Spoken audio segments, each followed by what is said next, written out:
Cognise welcome to my channel. ఈ వీడియోలో నేను జ్యోతిష శాస్త్ర ఆవిర్భావం రెండవ భాగాన్ని మరిన్ని వివరాలతో మీ ముందుకు తీసుకొస్తున్న చిన్న ప్రయత్నం. అయితే జ్యోతిష శాస్త్రం ఎక్కడి నుంచి ఉద్భవించింది అంటే బ్రహ్మదేవుడు సృష్టిని చేయడానికి ముందు కాలచక్రాన్ని ఏర్పాటు చేశాడు. అంటే కాలచక్రాన్ని అధ్యయనం చేశాడన్నమాట.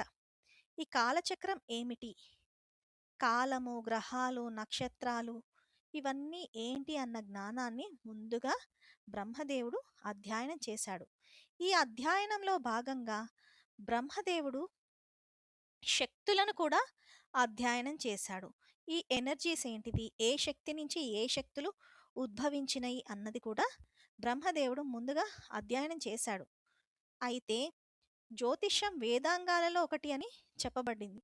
ఋగ్వేదము, యజుర్వేదము, సామవేదము ఈ వేదాలలో ఈ వేదాలుల నుండి కూడా జ్యోతిషం ఉద్భవించింది. అయితే ఈ వేదాలన్నీ బ్రహ్మదేవుడి నుంచి ఉద్భవించాయని మనకు తెలిసిన విషయమే. అయితే ముందుగా బ్రహ్మదేవుడు సృష్టి చేయడానికి ఈ ఈ గ్రహగతులను, కాలశక్తులను ఎలా అధ్యయనం చేశాడు అంటే ముందుగా తన శక్తిని, ఆదిపరాశక్తిని, తను పరాశక్తి ఇచ్చిన జ్ఞానాన్ని అధ్యయనం చేసి సృష్టికి కాల నిర్మాణాన్ని చేశాడు. కాల నిర్మాణం చేసిన తర్వాత విష్ణు శక్తి నుంచి గ్రహాలు ఉద్భవించాయని కనుక్కున్నాడు. కనుక్కోవడం కాదు, గ్రహాలు ఉద్భవని ఎలా ఉద్భవించాయి అన్నది, వాటి ధోరణి ఏంటిది, వాటి శక్తులు ఏంటివి, వాటి కారకత్వాలు ఏంటిది, వాటి మూమెంట్స్ ఏంటివి అన్నది ముందుగా అధ్యయనం చేశాడు. తరువాత అవి ఆ శక్తుల ద్వారా ఎలా రూపాంతరం చెందుతాయి, లయశక్తి ఏంటిది అన్నది కూడా బ్రహ్మదేవుడు అధ్యయనం చేశాడు. ఈ కాలాన్ని, ఈ నక్షత్రాలని, ఈ కాలగతులని ముందుగా అధ్యయనం చేసి సృష్టిలో అన్ని శక్తులని అధ్యయనం చేసి, అంటే అధ్యయనం ఎందుకు చేశాడు అంటే మనకు తెలిసిందే, శూన్యం నుంచి ఒక శక్తి ఉద్భవించింది.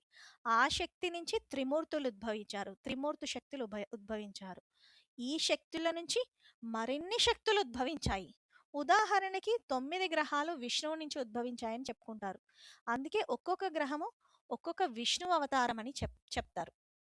అయితే ఇక్కడ ప్రతి ఒక్కటి శక్తి స్వరూపమే. ఈ శక్తి అధ్యయనాన్ని, గమనాలను బ్రహ్మదేవుడు మొదటిగా అధ్యయనం చేసి ఈ జ్ఞానాన్నంతా సంపాదించి అంగీరస మహర్షికి ప్రసాదించాడు.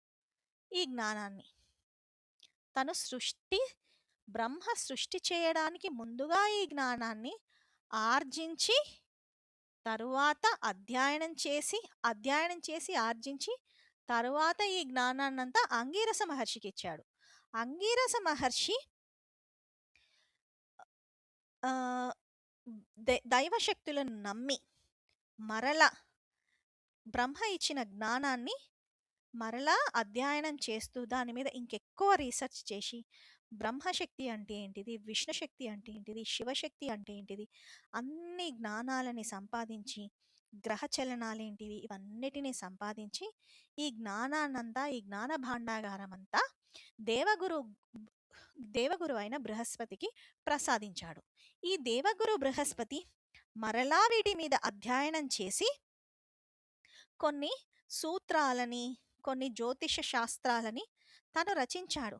ఈ అధ్యయనం చేసి మరలా జ్ఞానాన్ని సంపాదించి, అంటే ఎక్కువ రీసెర్చ్ చేసి ఈ జ్ఞానమంతా ఎవరికి అందించాడంటే ఋషులకి అందించాడు. ఈ ఋషులు, ప్రాచీన ఋషులు అన్ని శక్తులను, దేవతా శక్తులను నమ్మి, బ్రహ్మశక్తి అంటే ఏంటి, సృష్టికి ఉపయోగపడిన శక్తి. కాల నిర్మాణం జరిగింది.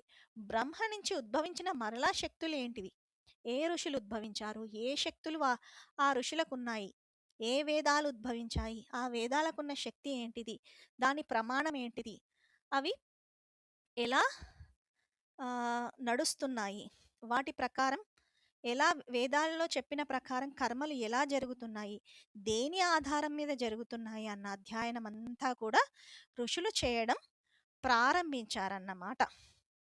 తర్వాత విష్ణుశక్తి, ఓకే, విష్ణుశక్తి స్థిరత్వం, పాలన పోషణ చేస్తున్నారు. గ్రహాల ధోరణి ఎక్కడి నుంచి వచ్చింది అంటే విష్ణువు నుంచి గ్రహాలు ఉద్భవించాయి. ప్రతి గ్రహము విష్ణు అవతారాలుగా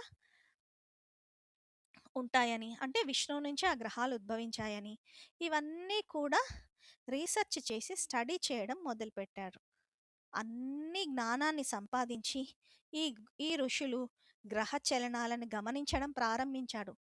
రాత్రి ఆకాశాలని, గ్రహాల వేగాలని, దిశా మార్పులని అన్నిటినీ గమనించి ఆ జ్ఞానాన్ని సంపాదిస్తూ వచ్చారు.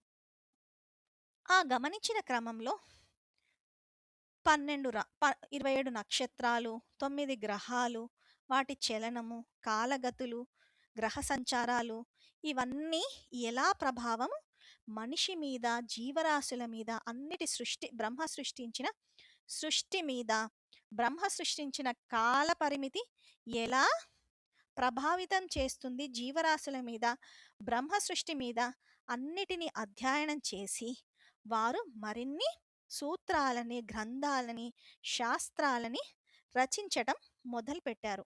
వేదాల నుండి కొన్ని కొన్ని శాస్త్రాలు రచించారు. జ్యోతిష్యము జ్యోతిషం జ్యోతిష్ జ్యోతిష శాస్త్రం అనేది మనము వేదాల నుంచి వచ్చింది. ఇది వేదాంగాలలో ఒక భాగంగా చెప్పుకుంటాం కదా. జ్యోతిష్య శాస్త్రము వేదాంగాలలో ఒక భాగము. జ్యోతిష్యానికి వేదాంగాలకి ఉన్న రిలేషన్ ఏంటి అంటే, జ్యోతిష్యం మానవులు ఊహించి రాసింది కాదు. ఇది వేదాలలో చెప్పబడిన అక్షరాల శాస్త్రం. అంటే సృష్టి అధ్యయనం చేసిన బ్రహ్మ జ్ఞానాన్ని అంగీరసుడికి ఇస్తే, అంగీరసుడు అధ్యయనం చేసి గురువుకి ఇచ్చాడు. గురువు ఏం చేశారు? దేవగురు బృహస్పతి అవన్నీ అధ్యయనం చేసి చాలా డెప్త్గా స్టడీ చేసి ఆ జ్ఞానాన్నంతా ఋషులకి ఇచ్చారు. ఋషులు వేదాలు, త్రిమూర్తులు, ఆదిపరాశక్తి వాళ్ళ నుంచి ఉద్భవించిన శక్తులను, గమనాలను, గ్రహగతులను, కాలాలను అన్నిటినీ అధ్యయనం చేసి ఓకే, మళ్ళీ వాళ్ళు కొన్ని శాస్త్రపరంగా రచనలు చేయడం, అధ్యయనం చేయడం మొదలుపెట్టారు. జ్యోతిష శాస్త్ర ఆవిర్భావం అధికారికంగా ఎవరు ఏ మానవుడు రాసిందని ఎక్కడా లేదు. జ్యోతిష శాస్త్రం వచ్చింది ఆ భగవంతుడి నుంచి అన్నమాట. వేదాల నుంచి వేదాంగంగా జ్యోతిష్యం ఒక వేదాంగంగా చెప్పబడింది. వేదానికి 6 వేదాంగాలు ఉన్నాయి.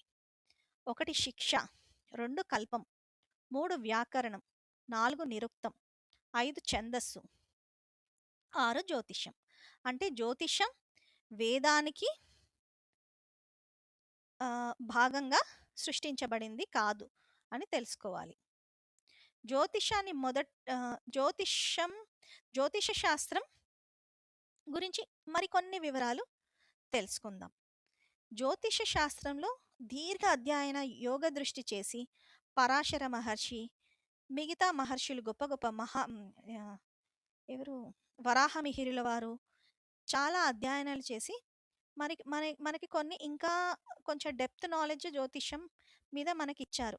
గ్రహశక్తులు అంటే ఏంటి, నక్షత్ర ప్రభావాలు అంటే ఏంటి, కాలచక్రం ఏంటి, ఇవన్నీ జీవరాశుల, మానవుల మానసిక మార్పులకు ఎలా దోహదం చేస్తున్నది అన్నది కూడా వాళ్ళు కనుక్కున్నారన్నమాట. కనుక్కొని ఆ జ్ఞానాన్ని మనకు ప్రసాదించారు. గ్రహశక్తులు హీట్కి, కూల్కి, హెవీనెస్కి, సాఫ్ట్నెస్కి కారణాలవుతున్నాయి. అలాగే నక్షత్ర ప్రభావాలు హీలింగ్కి, ఎమోషన్స్కి, కరేజ్కి, కాలచలనము డేకి, నైట్కి, సీజన్స్కి, అంటే సీజన్స్కి కారణమవుతున్నాయి. ఇంకొకటి ఆర్యవటు వరాహమిహిరులు, బలభద్ర తదితరులు ఖగోళ జ్ఞానాలని అభివృద్ధి చేశారు. గ్రహగమనాలు, వేగాలు, ఎక్లిప్స్లు, లెక్కలు, తిథి యోగకరణాలు, చక్రాలు అంటే ఏమిటి, ఇవన్నీ కూడా జ్యోతిష శాస్త్రంలో తీర్చిదిద్దారన్నమాట.